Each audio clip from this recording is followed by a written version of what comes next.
Spoštovane gledalke in cenjeni gledalci, prav prisrčno pozdravljeni še v eni domači oddaji Pot poti.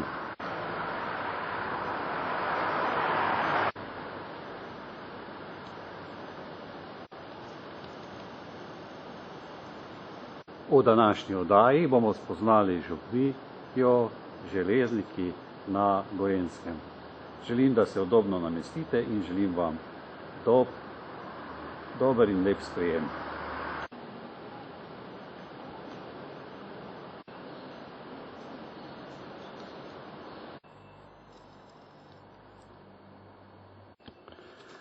Hvala Jezus in Marija, dragi moji prijatelji, oddaje Pot poti po celotni Sloveniji in tudi preko svetovnega spleta. Pozdravljam posebej še naše zdomce. Posebej pozdrav pa gre našim gledalcem Gorenjske televizije iz Kranja, ki so sedaj tudi z nami. Sedaj pa pozdravljam tukajšnjega župnika, gospoda Andreja Jemca. Bog vas živi. Lep pozdrav tudi vsem gledalkam in gledalcem. Sem župnik župnije Železniki in soupravitelj župnij Dražgoše in Zalilok. V tej župniji delujem že 4. leto, drugače pa sem bil posvečen v Mašnika leta 2003 v Ljubljanski stolnici.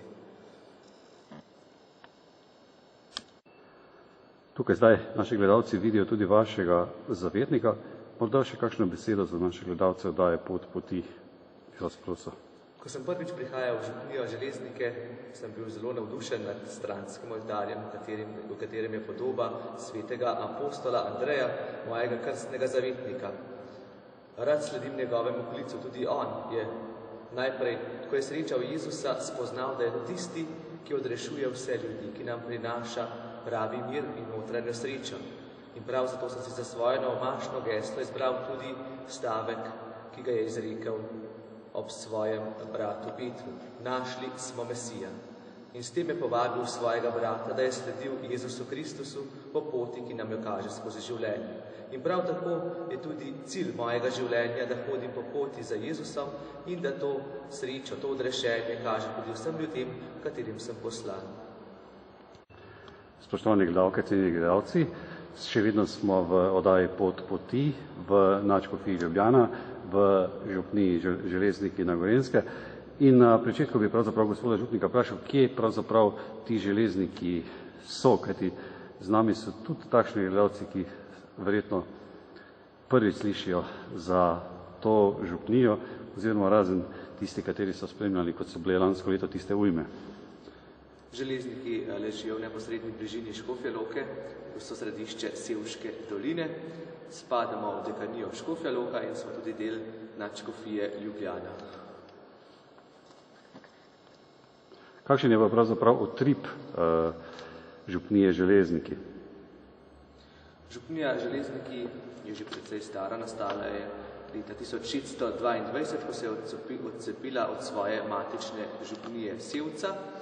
V teh letih se je zelo razvilo župnijsko življenje. Tako v naši župniji deluje kar več skupin.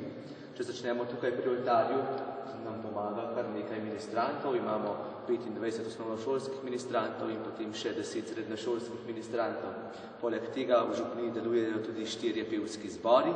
Imamo otroški pevski zbor, mladinski pevski zbor, mešani pevski zbor in upokojenski pevski zbor. Imamo tudi navdušeno skupino pritrkovalcev, ki polepšajo vsako župnijsko slovesnost. Potem za cerkev krasi kar 25 skupin čistilk in krasilk, ki poskrbijo, da je v naši cerkvi vedno vse lepo očiščeno in tudi lepo okrašeno. Potem imamo v župniji tudi kar 3 mladinske skupine. Imamo tudi skavte, volčiče, četo in tudi popotnike. Poleg tega v župniji deluje tudi zelo dejaven župnijski pastoralni svet in župnijski gospodarski svet. Deluje tudi župnijska Karitas, v okviru katere deluje tudi zgodovinska skupina.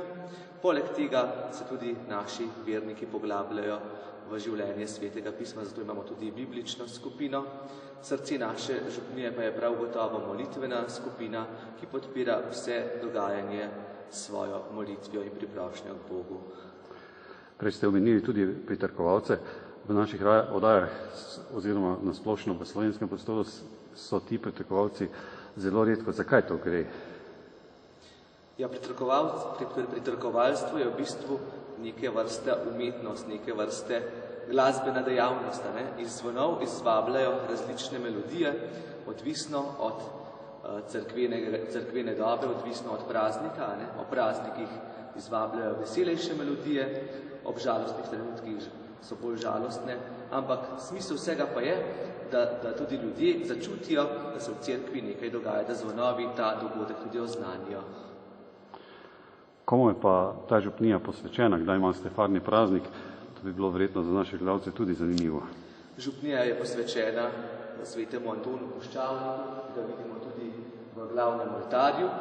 Sveti Anton Puščavnik je tam živel v prvih stoletjih po Kristusu in je nam zgled predvsem v svojem kontemplativnem življenju. Znal je prisluhniti Božjemu klicu, znal je prisluhniti tistemu, kar mu je Bog govoril in na nek način tudi posredoval ljudem, ki so ga obiskovali v puščavi. Sveti Anton je ljudem tukaj zelo blizu, njegov praznik praznujemo 17. januarja, ko imamo tukaj glavno žegnanje, takrat imamo v naši župniji tudi celodnevno češčenje, praznuje pa tudi naš župnijski vrtec, Antonov vrtec, ki ga obiskuje kar 50 malčkov tukaj iz naše župnije.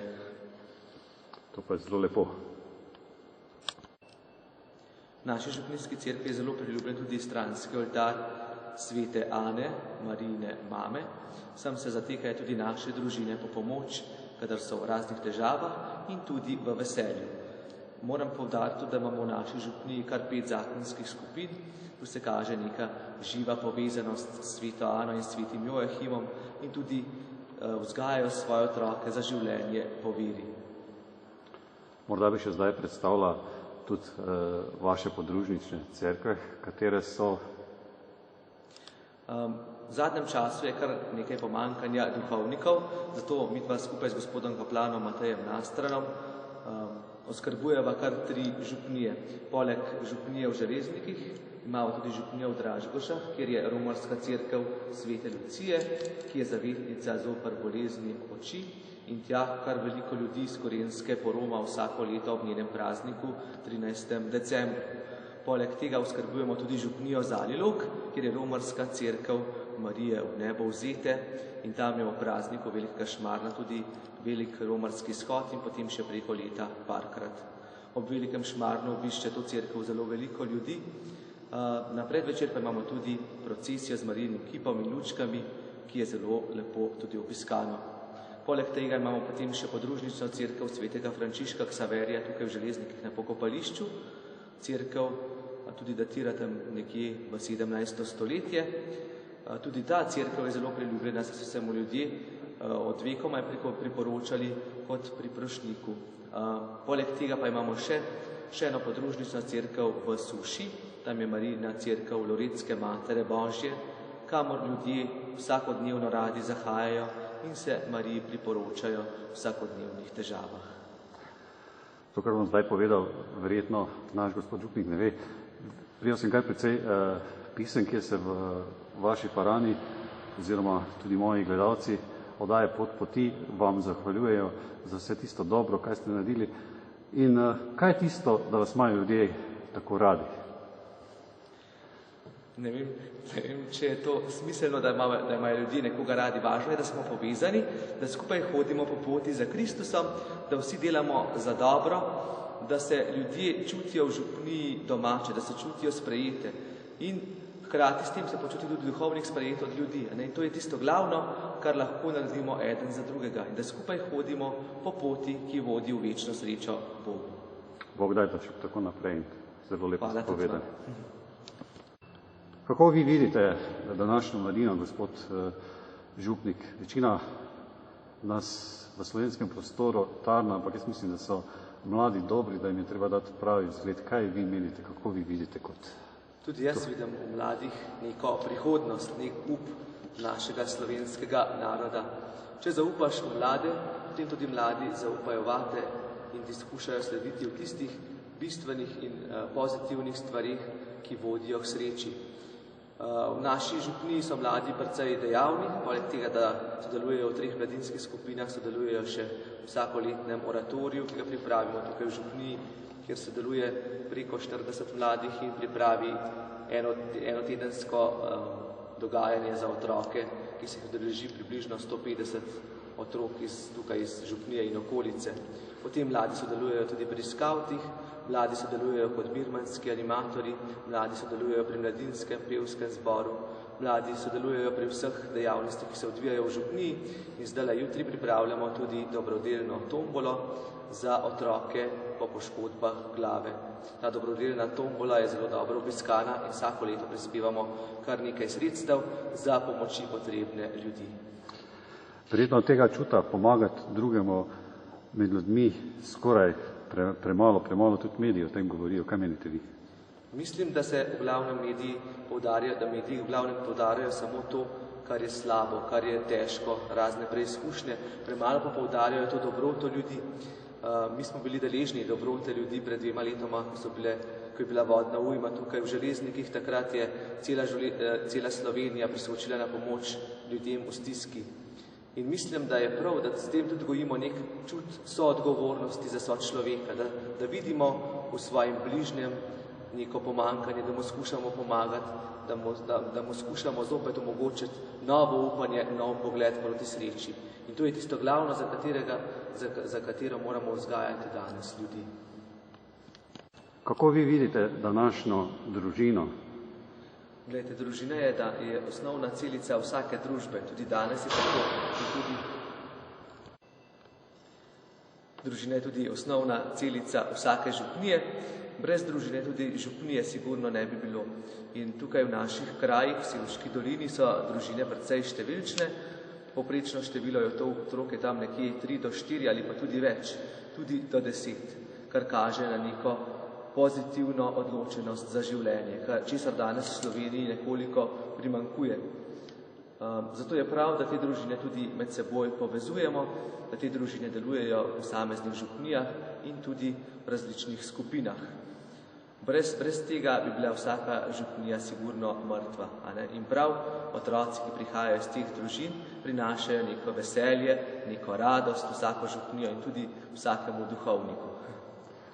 Vi se še verjetno spomnite, ko ste bili še otrok te družine, ki je bila, mislite, da je ta družina v tem obdobju drugačna, kot je bila takrat, kot ste bili še vi otrok, oziroma razlika med mestno družino, družina, ki je v mestu ali na deželi, verjetno je razlika.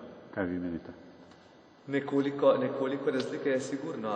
V mestu je družina bolj podvržena tem sodobnim vplivom. Na podeželju pa še nekoliko bolj prisotna tradicija, ki je izhajala iz vere, iz krščanstva, vendar tudi na podeželje že prihaja sodobna mestna miselnost. Vendar mislim, da tisti ljudje, ki gojijo v sebi pravo duhovno ozračje, da znajo tudi to posredovati mlajšim rodovom. In tudi danes, kljub tej sodobni miselnosti, ostaja še veliko dobrih družin, ki so kvas za prihodnost.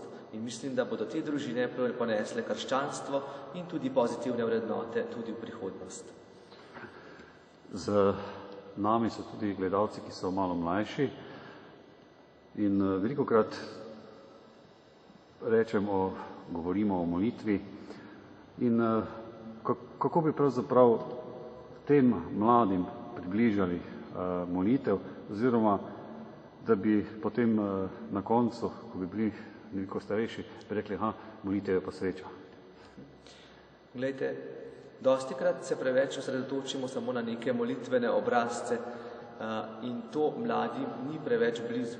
Zato je prav, da mlade naučimo nekega pravega odnosa z Bogom. Bog je naš prijatelj in tako kot imamo mi tudi med ljudmi svoje prijatelje, moramo pravi prijateljski odnos graditi tudi z Bogom.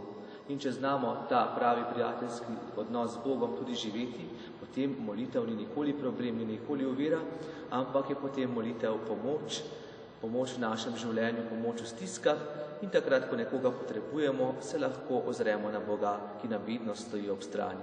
In mislim, da je to tista prava smer, kjer tudi mladi začutijo, da je Bog tisti, ki je vedno z nami. Se pa verjetno tudi mladi boljše počutijo oziroma nekako so bolj povezani, če je tudi družinska molitev, ki pa je verjetno tudi pomembna. Sigurno je družinska molitev zelo pomembna.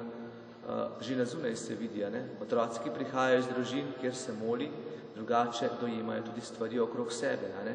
Danes je veliko manj družinske molitve. K temu ljudi spodbujamo, vabimo in upamo, da bodo ljudje zopet dojeli, da je molitev neka vrednota, za katero se je vredno potruditi in jo gojiti v svojem osebnem življenju. Kaj je sveta maša? Sveta maša je verjetno vrhunec krščanstva. Sveta maša je prav gotovo središče življenja vsakega kristjana in tudi središče vsakega dneva in vsakega tedna. Vendar ljudi danes izgubljajo pravi pomen maše. Maša jim je danes predvsem neka dolžnost. Ko pa človek resnično začuti v svojem srcu, da je to tista prava povezanost z Bogom, ko se Bog daruje za vsakega izmed nas in ko Bogu tudi darujemo lahko svoje življenje, potem vidimo, da je maša nekaj lepega, nekaj srečujočega, po čemer hrepenimo. Upam, da bo to spoznalo tudi danes čim več ljudi in da maša ne bo postala samo neka obveznost, tedenska obveznost, katero Bog ali cerkev zapoveduje, ampak da bo maša postala prava sreča za vsakega kristjana.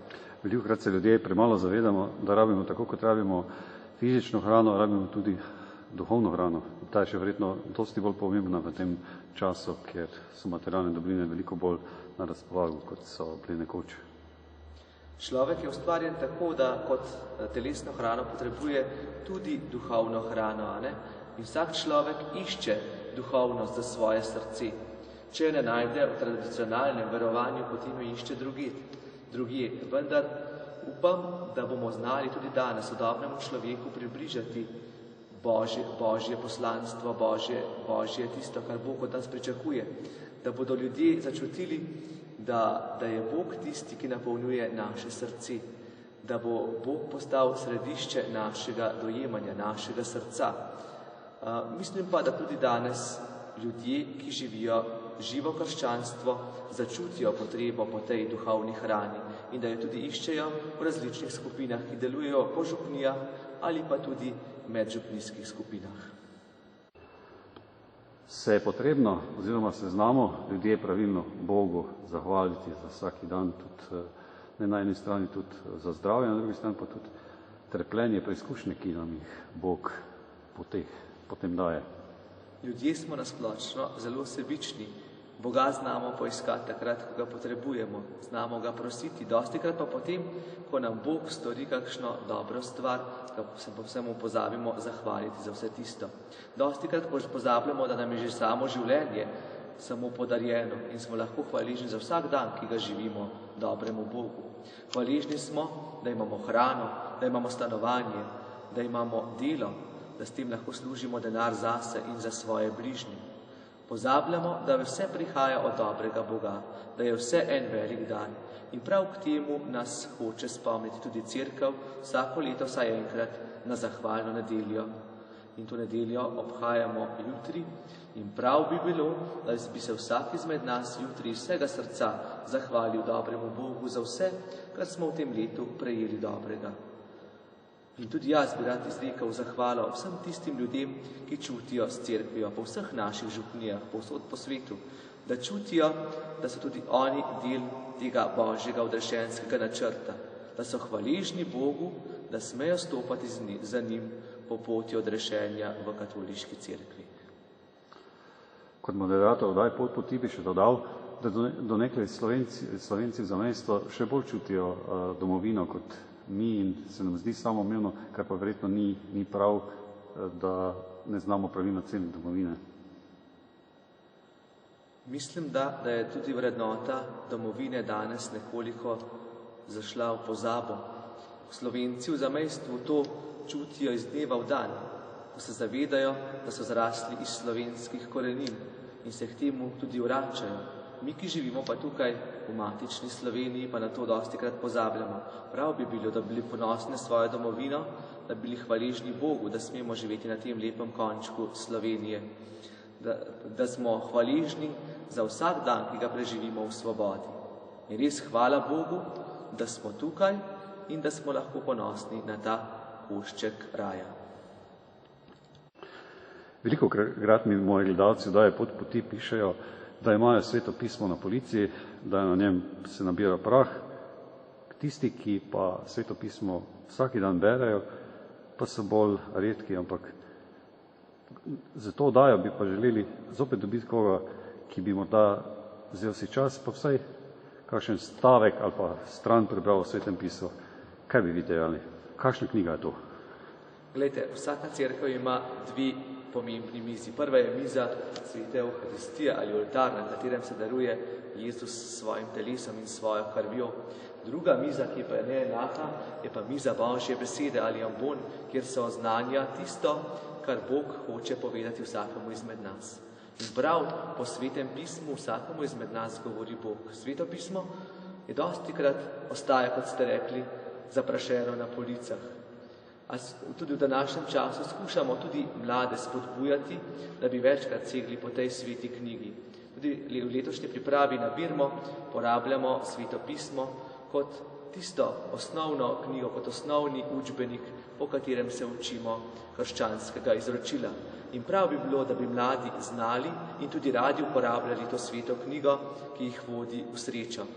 Poleg tega pa je potrebno, da danes tudi segamo po revijah, po časopisih, ki nam posredujejo krščansko tematiko, ki nam osvetljujejo različno dogajanje skozi Božje oči.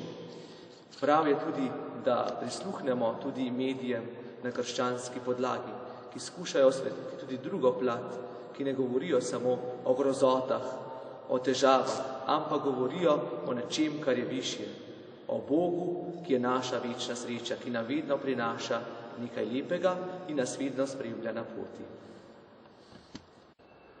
Kaj bi na koncu oddaje položil na srce našim gledalcem oddaje Pot poti? Vesel sem, da ste se danes ustavili tudi tukaj v naši župniji, da ste saj malo začutili utrip vsega dogajanja tukaj okrog nas. In prav je, da če kdaj zaidete v našo lepo Sevško dolino ali smučanje ali kot planinci, da se ustavite tudi v naši župnijski cerkvi ali pa da tudi pridete k sveti maši. Tukaj je sveta maša vsako nedeljo zjutraj ob 7 in dopoldne ob 10. V Dražgošah ob 8 zjutraj in na Zalem Logu ob 9 dopoldne. Prav je, da skupaj slavimo Boga in da kot ena družina Božjih otrok skupaj hodimo po poti za Kristusom. Pa ne nas potem podpira priprošnja svetega Antona Puščavnika in naj vas vedno in povsod spremlja Božji blagoslov. Srečno in z Bogom vsem. Zahvaljujem se vam iz srca, gospod župnik, za sodelovanje, za lep sprejem v naši domači oddaji Pot poti. Vse gledalce pa pozdravljam z starim krščanskim pozdravom: Hvaljen Jezus in Marija.